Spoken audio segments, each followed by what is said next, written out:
Olá, sejam todos muito bem-vindos e bem-vindas ao Café com Política de hoje, que recebe o Wirley Rodrigues Reis, o Teco, ex-prefeito de Itapecerica, liderança municipalista em Minas Gerais e atual presidente da Fundação de Arte de Ouro Preto, que é a FAOP. Teco, muito obrigado pela disponibilidade, muito obrigado por você aceitar o nosso convite aqui de tempo para participar com a gente do Café com Política. Muito obrigada a vocês pelo convite, é um prazer estar aqui, André, falando sobre política, né, que a gente vivencia no nosso dia a dia. Estar aqui conversando com você é um prazer. Ô, Teco, vamos começar falando um pouquinho da sua trajetória. Você que foi por 2 mandatos consecutivos prefeito de Itapecerica, né? Como é que foi esse período? Que experiência foi essa como prefeito de lá? O que você traz de bagagem depois de estar à frente lá do município de Itapecerica? Uma experiência muito positiva, maravilhosa. Fiz inúmeras entregas no nosso município de Itapecerica. Deixei ali um legado. Durante 8 anos exerci a função de prefeito, né? E tivemos ali vários projetos estruturantes para que a cidade pudesse se desenvolver na área da saúde, da educação, do desenvolvimento econômico, com uma forte presença na área do desenvolvimento econômico, fomentando a cultura, o turismo, através do desenvolvimento, gerando emprego e renda para a nossa população. A gastronomia, a economia criativa, fizemos um grande trabalho, um planejamento para que a cidade pudesse se desenvolver, a cidade criada, né, o 10º município criado no estado de Minas Gerais, a mãe da região centro-oeste, nossa amada Itapecerica, e entregamos uma cidade muito melhor para se viver para a nossa população. Sendo prefeito por 2 mandatos consecutivos, né, quer dizer, a aceitação popular ali certamente foi muito importante, fundamental, porque como vez é uma coisa, conseguir de novo é outra. No entanto, você também enfrentou muito preconceito, muito problema ali durante esse período, com fake news, com homofobia. Como é que foi esse período? Como é que está sendo? Quais são as barreiras ainda que impedem a população de ser o que é e ainda assim poder ser governante, poder ser prefeito, presidente? Eu sempre digo, André, que a gente pode ser o que a gente quer ser e chegar onde a gente quer chegar. E por ser homossexual, isso não me atrapalha em posição alguma. A gente tem que ocupar os espaços de poder, sejam eles as prefeituras, as assembleias, o poder legislativo, o poder executivo. É muito importante a nossa presença. Sofri, sim, muito preconceito, mas tive muita galhardia para poder seguir em frente, seguir com trabalho, com entregas, né, com respeito à nossa população, independente de opção sexual. Cada um pode ser o que quiser e realizar. E fiz inúmeras entregas, deixando aí um grandioso trabalho na minha amada Itapecerica, né? Então, sofri e ainda sofro. Eu acho que existe, sim, um certo preconceito por parte da sociedade de ver pessoas ocupando espaços, estarem em espaços de poder. Sinto ainda algumas críticas, mas isso não me afeta de modo algum, isso não me incomoda. Eu tenho orgulho de ser quem sou, orgulho da minha trajetória, orgulho do meu currículo e de fazer o bem sem olhar a quem. O meu propósito é esse: trabalhar em favor da população, transformar vidas, levar as políticas públicas estruturantes para a população, sejam elas de saúde, assistência social, educação. Foram inúmeros os projetos implementados em Itapecerica durante esses 8 anos. E no meu 2º mandato fui reeleito com 81% da votação para prefeito de Itapecerica. Ocupei vários cargos também durante esse período: vice-presidente da MM, tesoureiro, presidente da Associação das Cidades Históricas de Minas Gerais, presidente do nosso consórcio de saúde regional, que tem a cidade polo de Divinópolis, que é o CISV, né? Presidente da Associação Regional de Municípios, e foram inúmeros os trabalhos em várias áreas da administração pública para beneficiar a nossa população. Eu sinto que eu tenho uma missão e uma missão de colaborar para melhorar a sociedade. Pois é, e falando sobre essa trajetória como prefeito lá, qual que é o menino dos olhos ali, a menina dos olhos, o xodó de legado que você deixou lá para a cidade, para a região? Né? Um legado grandioso na área do desenvolvimento econômico. Itapecerica é uma grande cidade, tem história, tem cultura, é conhecido como Polo Cultural do Centro-Oeste Mineiro. Então fizemos um planejamento dentro dessa estrutura do desenvolvimento econômico e obtivemos inúmeros resultados na área econômica, econômica dentro da cultura, do turismo, da gastronomia e da economia criativa. Então, em quase 300% aumentamos as vagas de hotéis, bares, restaurantes, fazendo com que a cadeia produtiva do turismo pudesse fomentar e também colocar em destaque o nome de Itapecerica com seus grandiosos eventos que implementamos e incrementamos durante todo o nosso mandato. Turismo hoje, que é uma fonte geradora de emprego, de renda, e que deixei esse legado lá em Itapecerica e que ele tem continuidade, né, porque prospera o desenvolvimento local da nossa comunidade. Agora, além também da experiência como prefeito, você também tem uma atuação forte, tem uma atuação forte do movimento municipalista, com destaque, né, para a Associação Mineira dos Municípios. E como é que foi essa experiência como secretário-geral da AMM, da associação, que foi ali entre mais ou menos 2022 e 2024, né? Sim, foi uma experiência muito positiva. Fui diretor regional da AMM, da região Centro-Oeste, depois também como secretário-geral. Passamos por inúmeros percalços, né, no início do mandato, com o Estado retendo recursos dos municípios, com muita dificuldade para se fazer a administração municipal, recursos do ICMS, que eram de direitos do município. Lutamos, reivindicamos, foi uma parte muito difícil. Depois peguei a pandemia, mas obtivemos inúmeros projetos positivos para os municípios. É uma luta constante de todos os prefeitos, porque a vida acontece nos municípios. O cidadão cobra do prefeito lá na sua residência o serviço de saúde, de educação, e hoje todo o recurso fica lá em Brasília. A parte menor de todos os impostos que são repassados, né, dos recursos para a administração municipal, vai para o município e tudo acontece ali. Então foi uma luta, inúmeras reuniões, inúmeros trabalhos dentro da Associação Mineira de Municípios, e obtivemos, né, muitas pautas positivas. Mas a luta continua constante e eu defendo sempre essa bandeira do municipalismo, da união dos municípios, e que os recursos sejam mais dos municípios e menos de Brasília. Pois é, a gente está aqui num estado, né, de 853 municípios. Você tem cidade, muita cidade aqui.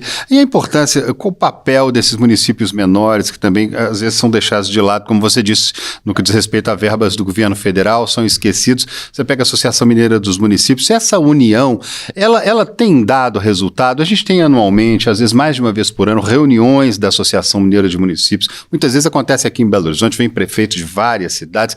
O que está faltando para engajar mais e falar, olha, estamos juntos e nós precisamos lutar junto? É preciso que o governo federal, né, olhe com mais carinho, né, os municípios e suas administrações. Os recursos precisam chegar na ponta, onde realmente precisa, para melhorar a vida do cidadão. Então esse diálogo tem que ser constante. Aprovações de leis que beneficiem a chegada dos recursos para os municípios e a melhoria da qualidade de vida da população. A união da associação é muito importante, os congressos, as reuniões, os debates, esse diálogo com a Câmara Federal e também com o governo do Estado, para que possa, através da legislação, né, federal, estadual, beneficiar ainda mais os municípios com a chegada de recursos e sua execução.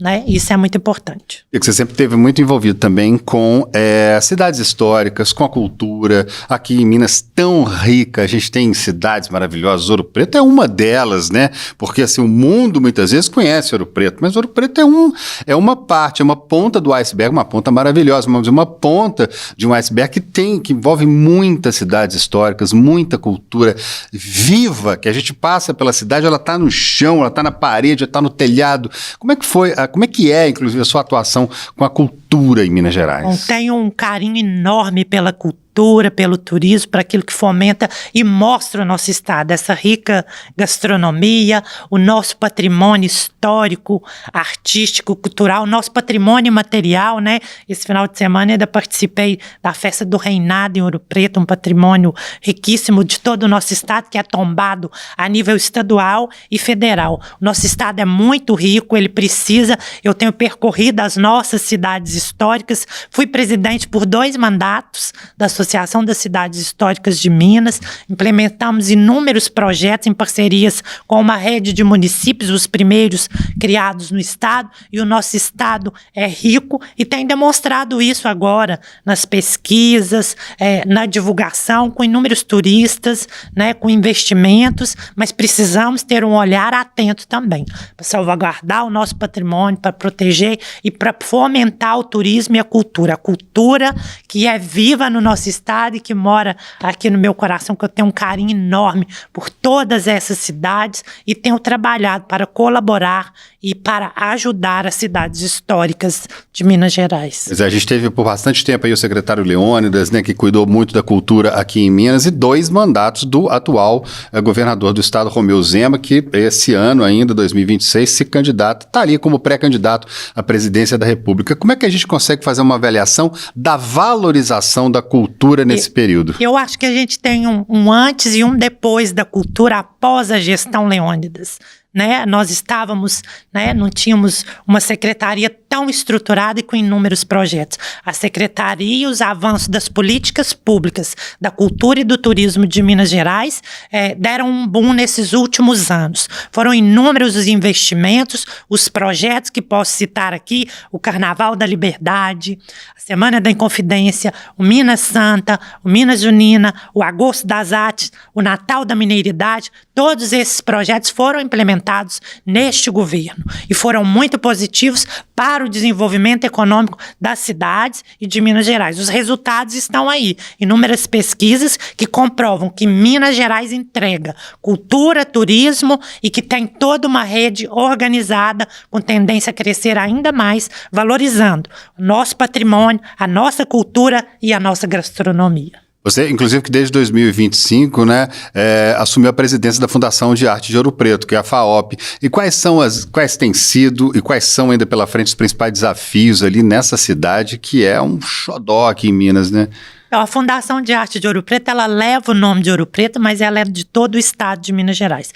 É uma fundação criada com a finalidade de formar restauradores e conservadores do patrimônio histórico, sejam eles, né, da questão dos bens materiais, peças sacras, altares, pintura e escultura. Então a gente forma restauradores para o Brasil inteiro e também para Minas, onde está o maior número do patrimônio tombado, mais de 60% do patrimônio tombado do Brasil está em Minas Gerais, e a FAOP forma esses técnicos, restauradores, conservadores para resguardar o patrimônio de Minas. Nós temos uma escola técnica lá em Ouro Preto, né, que a gente recebe alunos de todo o Brasil, um curso gratuito que é oferecido pelo governo do estado. Temos lá uma estrutura dessa escola que oferece inúmeros cursos e qualificação técnica, né, em 2 anos e meio para a formação dos restauradores.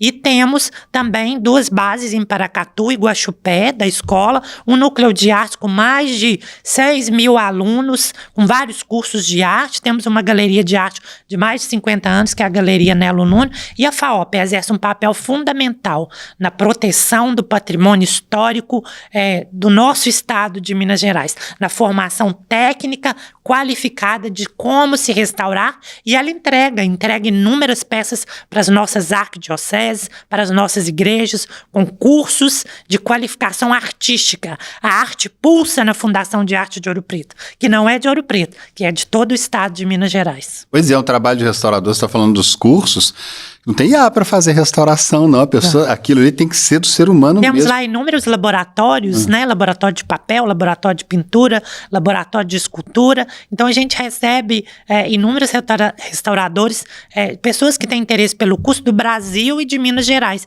E aí esses restauradores vão para as nossas igrejas, vão para os nossos museus e fazem esse trabalho de resguardar a nossa história, a nossa memória, a nossa identidade cultural de Minas. Agora vamos para os próximos passos. Tem que esse ano, 2026, ano de eleições, um ano que promete ser muito complicado no que diz respeito à notícia falsa, à fake news, rosto falso, voz falsa. E muito desafio, muitos desafios para conciliação. Eu vejo muito assim que há uma necessidade muito grande de uma conciliação, de um entendimento entre as partes políticas para que a população tenha benefícios com essa conciliação. Você está no barco já em direção a uma candidatura a deputado estadual, né?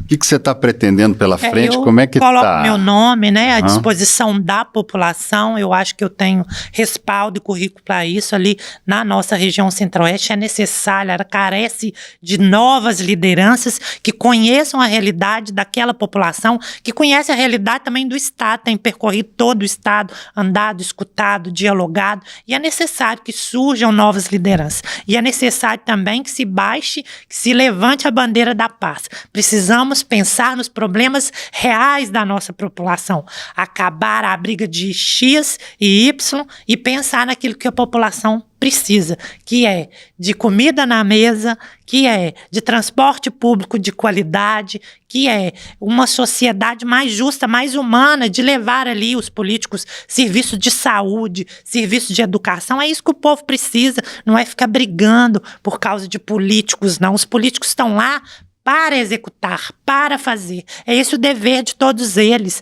Então, qual é o nosso dever? É nos apresentar, mostrar a que viemos e colocar o nosso nome à disposição da sociedade, se assim desejar, que estaremos sim.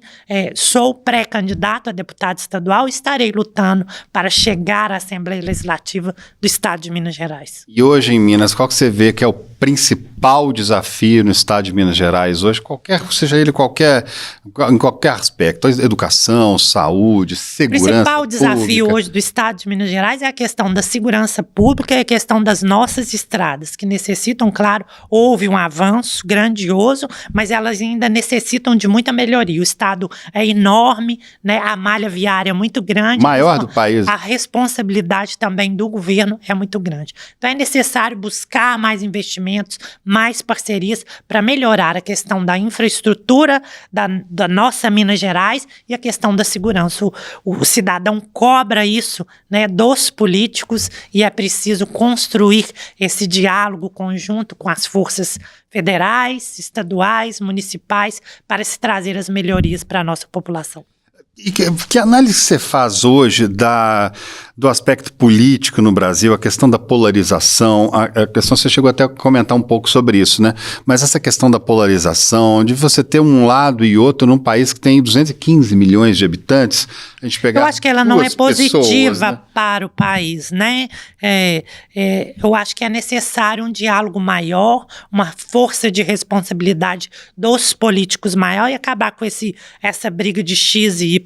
É necessário que tenhamos convicção que nós estamos aqui para melhorar a vida da sociedade. E esse é o papel de todo político. Aí fica parecendo guerra. E a gente não precisa disso. A gente precisa de trabalho, emprego, comida e de políticas públicas que melhorem a vida do brasileiro e dos mineiros. E Romeu Zema e municípios, essa relação, como é que você está enxergando? Como é que você vê essa relação? Uma relação muito positiva com o governador, sempre quando o prefeito, sempre o que demandava era uma construção muito positiva, conseguir inúmeros benefícios para a cidade de Itapecerica enquanto prefeito, e acho que ele pegou um estado muito complicado, com inúmeras dívidas, e conseguiu colocar o trem nos trilhos e colocar Minas Gerais para andar. E eu tenho certeza, né, que vamos continuar rumo progredindo a cada dia e um passo de cada vez. E contas, né? A situação fiscal de Minas Gerais, que é um tema recorrente, né, no debate político. Você enxerga esse cenário, né? De que forma você enxerga esse cenário, os impactos da questão fiscal de Minas Gerais? A gente teve aí ao longo de nos últimos meses, praticamente no último ano, um impasse entre o governo federal e o governo estadual. Tivemos um grande impasse com relação, né, à dívida de Minas, e que foi concluída agora, né, no final do ano de 2025. Foi um debate grandioso entre governo federal e governo estadual, e parece que chegamos num denominador comum, onde foi concluído todo um processo. Espero que o Estado de Minas Gerais, a partir de agora, né, possa pagar, né, esse valor devido ao governo federal, mas que possa também trazer benefícios para as nossas cidades e para a população. Foi um processo difícil, mas que foi concluído, né, com muita positividade, com a participação da Assembleia Legislativa, do governo do Estado e do governo federal. Bom para Minas Gerais, e esperamos que possamos colher bons frutos no futuro. E falando especificamente sobre o Propag, qual que é a sua avaliação sobre esse mecanismo e a importância do Propag para as prefeituras? A importância é muito grande do Propag, né, para o Estado de Minas Gerais e também, né, para os estados, não só de Minas, outros estados que necessitam também, que tem uma dívida com o governo federal. Eu acho que foi muito positivo e é muito importante esse diálogo. Foi uma lei, né, que foi aprovada pela Câmara Federal, através do Senado Federal, então foi construída coletivamente. Espero que seja benéfica a todos nós. Agora, para já encaminhando para o finalmente aqui, nesse ano de eleição, qual que é a avaliação que você faz, uma descrição sobre o cenário político aqui em Minas Gerais, sobre a questão das disputas? Aí a gente está falando de vários, você comentou agora há pouco sobre, né? Não é para ficar brigando, é para governar para o povo, e o povo precisa de comida, o povo precisa de médico, o povo precisa de segurança, precisa de educação. O que está faltando ainda para a gente chegar nesse ponto? Porque a gente tem visto aí vai para a internet, aí coloca um meme, coloca outro meme, aí começa a virar uma coisa... consciência política de cada cidadão. Educação está por aí. Educação política de cada um que se apresenta como candidato. A população tem oportunidade de escolher aqueles que têm consciência política e educação política. Então é necessário que ela possa observar esses agentes políticos que ela vai escolher no próximo dia 4 de outubro. Vamos eleger deputados estaduais, federais, presidente, governador, mas precisa uma atenção. Tem gente que grava vídeo para tirar atenção, para obter um voto e não tem conhecimento da máquina pública. As pessoas têm que ter conhecimento de como funciona a administração, de como que o benefício chega no cidadão para poder escolher os seus representantes. Então falta educação política e consciência política para a escolha dos representantes que estarão lá para votar o Propag, para votar aquilo que é necessário para melhorar a vida das pessoas. E é isso que o povo quer: trabalho, emprego, comida no prato, né? É isso que o povo quer: médico no posto de saúde, é saúde de qualidade, e a gente precisa trabalhar para isso. Você tocou no assunto, você falou de educação política. O povo precisa de educação política e o político também precisa de educação política, né? Muitos políticos precisam de educação política. Muitos precisam, né? Que não tem. Pois é, e aí como é que a gente fica? A gente tem uma liberdade no país onde a gente pode eleger qualquer pessoa que quiser, ela pode ser candidata a um cargo público. Ainda que não tenha, isso sempre é uma coisa que me intrigou, porque ainda que ela não tenha... Vai muito da formação de cada cidadão e de cada eleitor. E alguns se aproveitam daqueles que não têm tanto conhecimento para poder fazer as suas escolhas. Tem gente que faz só teatro. É uma pessoa que aqui no microfone, e depois que sai do microfone é outra pessoa. Criam-se personagens políticos. Existem vários personagens aqui em Minas Gerais. Tem hora assim, um pouco até boquiaberto de ver o quanto que as pessoas se criam. Eu sou o Teco real, o Teco que você conhece, na frente da tela e atrás da tela. Sou feliz, sou alegre, sou assumidamente gay e estarei levantando também a bandeira da diversidade, da educação, do turismo, da cultura, do trabalho pelo municipalismo, da união das forças, mas a gente tem que ser autêntico, tem que ser real, não é o político só da atrás da tela e do vídeo, não. Personagem não, né? Existem vários personagens em Minas Gerais. Agora, vamos lá, então, para a gente encerrar aqui. Governo do Estado, esse ano de 2026. Qual que é a sua avaliação? Não vou perguntar, não vou falar em nome, não vou falar em nada, deixar para você falar. A minha avaliação é que ainda há muita água para rolar até o dia 31 de março, onde eu acho que a gente vai ter um desenho maior ou até mais no mês de junho, né? Mas eu acho que temos bons nomes e bons quadros quadros e vamos avaliar, né, claro, o plano de governo, as metas e eu acho que temos inúmeros nomes assim com possibilidades reais de vitória e que vão crescer ainda. Eu acho que ainda nesse xadrez político, até o lançamento das candidaturas de governador, de vice, há um xadrez ainda a ser feito nos próximos meses e um diálogo muito intenso das forças políticas de Minas Gerais para se chegar nos candidatos. Tem vários colocados, mas ninguém ainda se posicionou oficialmente, né? Alguns sim, outros não. Então eu acho que o xadrez político começa a se mover a partir desse mês de janeiro até o mês de julho. Ainda vamos ter muitas especulações. Temos bons nomes positivos e esperamos, né, que o nosso estado seja bem representado e estejamos juntos aí novamente para ajudar a nossa população. Teco, ex-prefeito de Itapecerica por 2 mandatos, muitíssimo obrigado por estar aqui com a gente no Café com Política, para bater esse papo sobre política, sobre passado, presente e futuro. Obrigadão. Eu que agradeço a oportunidade de estar aqui, André, falando com você, batendo esse papo gostoso, falando sobre política, aquilo que eu penso, né? Eu agradeço a oportunidade, o meu muito obrigado pelo convite. Nós é que agradecemos. E a você que está com a gente aqui até agora, também aproveita aí para deixar o seu like, se inscrever no canal de O Tempo no YouTube ou fazer parte de uma comunidade de mais de 1.100.000 pessoas. Imagina, 1.100.000 inscritos aqui no canal de O Tempo. Todo mundo sempre acompanhando o que a gente traz aqui para você. E hoje a gente recebeu o Teco, ex-prefeito de Itapecerica, para bater esse papo com a gente. Até uma próxima oportunidade.